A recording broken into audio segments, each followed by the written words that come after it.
Steel, sweat, and 18 wheels. Sometimes the road home is the most dangerous stretch of all. Hey everyone, welcome back to Movies on the Brain. I'm Jason, and today we're shifting gears with Black Dog, a 1998 action thriller directed by Kevin Hooks, with a cast that includes Patrick Swayze, Meatloaf, and Randy Travis. This film hits the gas with high-speed chases, big rigs, and a whole lot of trouble packed into every mile.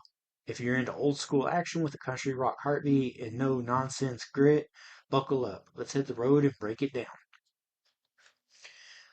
Black Dog opened in theaters on May 1st, 1998 with a budget of $30 million.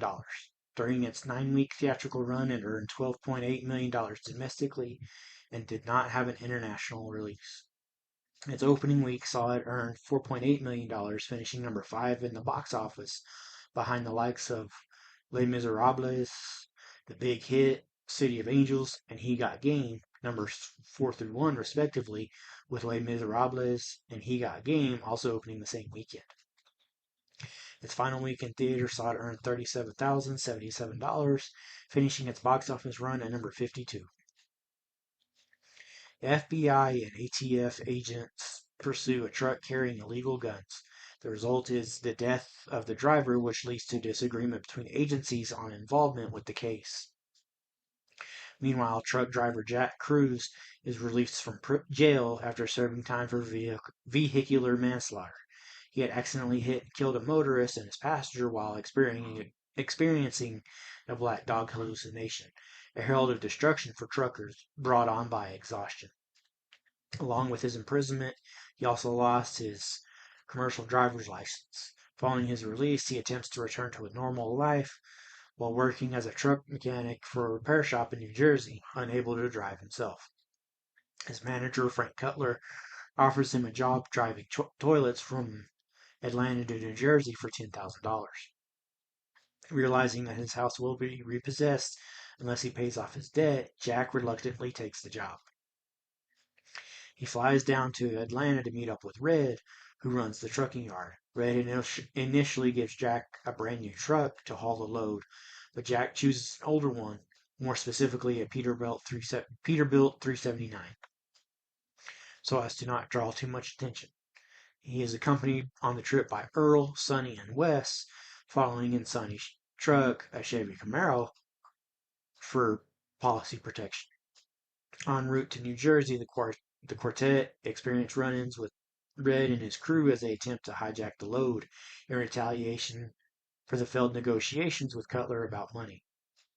Jack eventually learns that his load also contains illegal guns, over $3 million worth according to ATF, and that Wes has been informing Red of their whereabouts throughout the trip.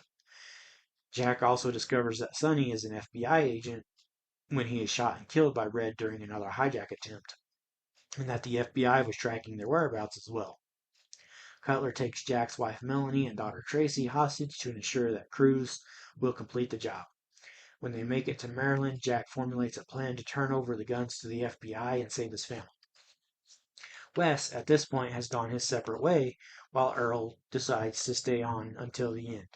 Jack puts the FBI tracking device on the truck that Wes is leaving on, and eventually the FBI pulls over the truck to realize that it is the wrong one.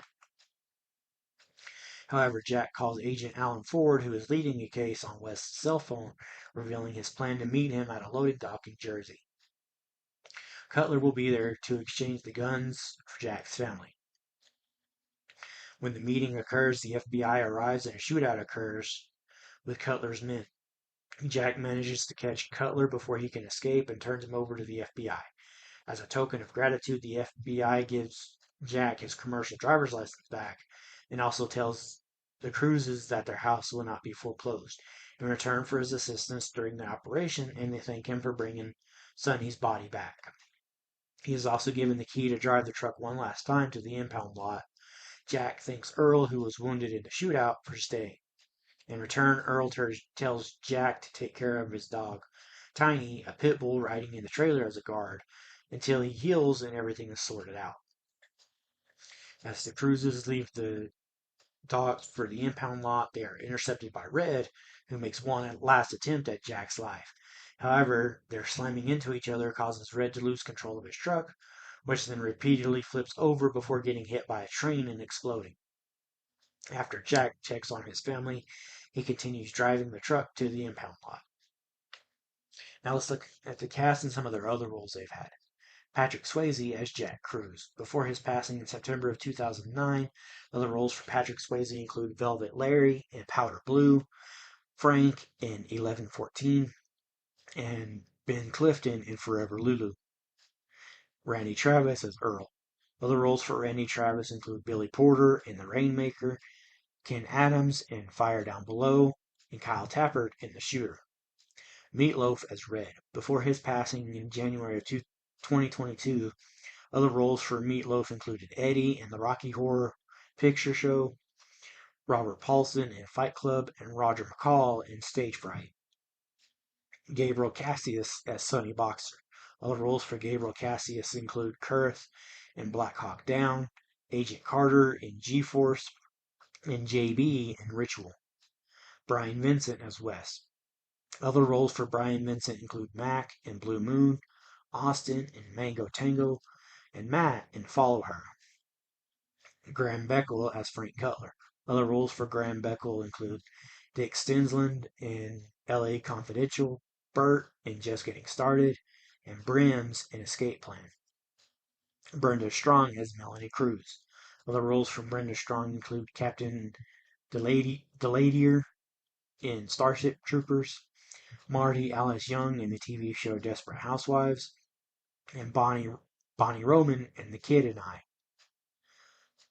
Rusty DeWest as Junior. Other roles for Rusty DeWeese include Timmy in Icebreaker, Dennis Brown Bear in The Newcomers, and Ethan Reed in Sense of Place. Cyril O'Reilly as Vince. Other roles for Cyril O'Reilly include Tim in Porky's, Sam Conway in Eruption, and Asher in the TV show Desire. Aaron Broderick as Tracy Cruz. Other roles for Aaron Broderick include Gracie Knight in the Flamingo Rising, Maureen Stabler in the TV show Law and Order Special Victims Unit, and Karen in Return to Sleepaway Camp. Charles Dutton as FBI agent Alan Ford. Other roles for Charles Dutton include Dylan in Alien 3, Sheriff Ozzy Walls in A Time to Kill, and Dr. Douglas Gray in Gothika. Stephen Tobolowsky as ATF agent McLaren. Other roles for Stephen Tobolowsky include Ned in Groundhog Day, Charlie in Wild Hogs, and Robert in the TV show Archer. Lorraine Toussaint as FBI agent Avery. Other roles for Lorraine Toussaint include Almond Joy in Hudson Hawk, Amelia Boynton in Selma, and Dana Adams in the TV show The Fosters. You know, starting off with a police chase is never a bad idea. It is weird that we don't see any of our leads in this police chase though. Patrick Swayze had to have pretty much filmed this and Tall Tale back to back because he looks basically the same in both movies. Just from his introduction, I'm already liking his character in this about as much as I like Pecos Bill in Tall Tale. Patrick Swayze was 5'10", and until I looked it up, I thought Brenda Strong was at least 6 foot tall, but she's 5'11" based on my research. I'm liking the chemistry between Patrick Swayze and Brenda Strong as husband and wife, and just from their first few scenes together, I'm liking Charles Dutton's character chemistry with Stephen Tobolowsky. Score behind Jack and Melanie talking about the foreclosure and the job Jack was offered really sets the tone for the scene. I love the introduction of Meatloaf's character running Jack through his paces and Randy Travis's character being full of himself is actually a fun characteristic to see on screen anyway. The introductions of Seth, Wes, and Sonny is fun, especially the way Patrick Swayze shows being on edge about having a tail while driving. Randy Travis playing a songwriter is so funny to me, almost breaking the fourth wall for those who know who Randy Travis is. I wish they'd have held off on revealing that Red is a backstabber, but it was so funny watching Sonny, Wes, and Earl realize they'd been crossed by Red.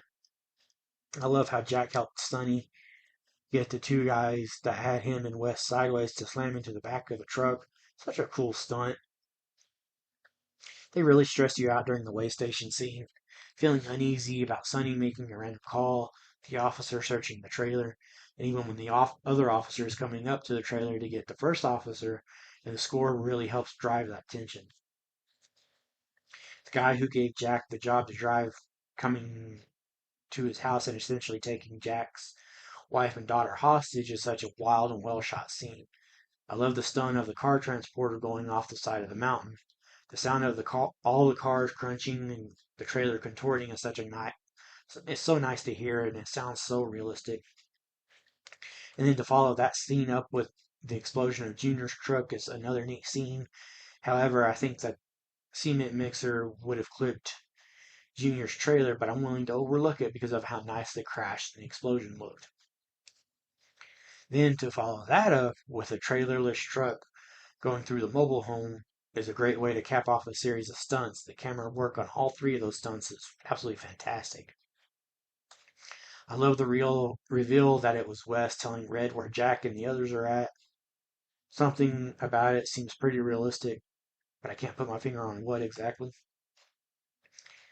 Now, I love the reveal that the FBI has a guy on Jack's truck and they don't tell us who it is. I really enjoyed that. The chase scene with the bikers and Red is so well shot, and I love the shaky camera when Red is driving through the median. The stunt where Jack gets out of the truck to get the biker off is one of my favorite stunts in the movie, especially when we can clearly see it's Patrick Swayze doing the stunt himself. The ending of the chase felt a bit anticlimactic to me, but the way Meatloaf was shown losing his mind was great. Sonny's death scene was so well shot, and the way Gabriel Cassius was playing it was fantastic. The score starting out light and then getting louder after Sonny dies was a great choice. I'm honestly surprised it took until the third act to finally get a Randy Travis song playing in the film. Then to switch it up to his character actually singing was a great choice. Brian Vincent's delivery of "That's comforting to know" when Jack tells him and Earl why he went to prison was a great bit of comic relief, which is what was needed after the death of Sonny. I wonder how true the story of the black dog actually is. If any truckers are watching this review and made it this far, let me know if it's true. I'd love to know. I like how the two agents are bickering the entire film when we cut to them. Then when we cut to them to come to respect each other when McLaren saves Ford from the shooter up on the top of the ship. I love that they didn't cram both the Cutler stuff with the Red stuff. It made Red's death all the more satisfying. Overall, a fun drama with a great cast. A story that is similar to Smokey and the Bandit, but also makes itself unique at the same time. Now let's look at some fun facts and trivia about this movie. Patrick Swayze went through a real truck driving school to earn his Class A CDL. On January 6, 1998, three special effects crew members were injured preparing a gas-based explosion in downtown Wilmington, North Carolina. Two of the crew were hospitalized with serious injuries, and the third was treated and released. Improper safety measures that went against industry standards allowed a premature explosion as the crew was setting up the shot. The battery used to trigger the explosion was stored inside a truck engine compartment rather than in the open. The battery was not disconnected when the cable touched the electrical contacts, causing detonation. Black Dog Productions was fined $16,800 by the state. These scenes that were filmed in downtown Wilmington were not used in the final release. Kevin Sorbo was originally signed to star, but had to pull out due to medical problems. The last film of stunt driver Kerry Lofton, who had a long, successful career as a stuntman. Lofton passed after the film finished production. The FBI headquarters shown in the film is actually the Georgia Pacific building in downtown Atlanta, Georgia. Patrick Swayze turned down Con Air in order to do this film. And that's it for Black Dog, a film that keeps its foot on the gas and its eyes on the rear view, delivering old school action with a blue collared edge. It's loud, gritty, and unapologetically straightforward. The kind of movie that knows what lane it's in and sticks to it. Thanks for riding along with me on Movies on the Brain. I'm Jayson, and I'll see you next time, somewhere down the road.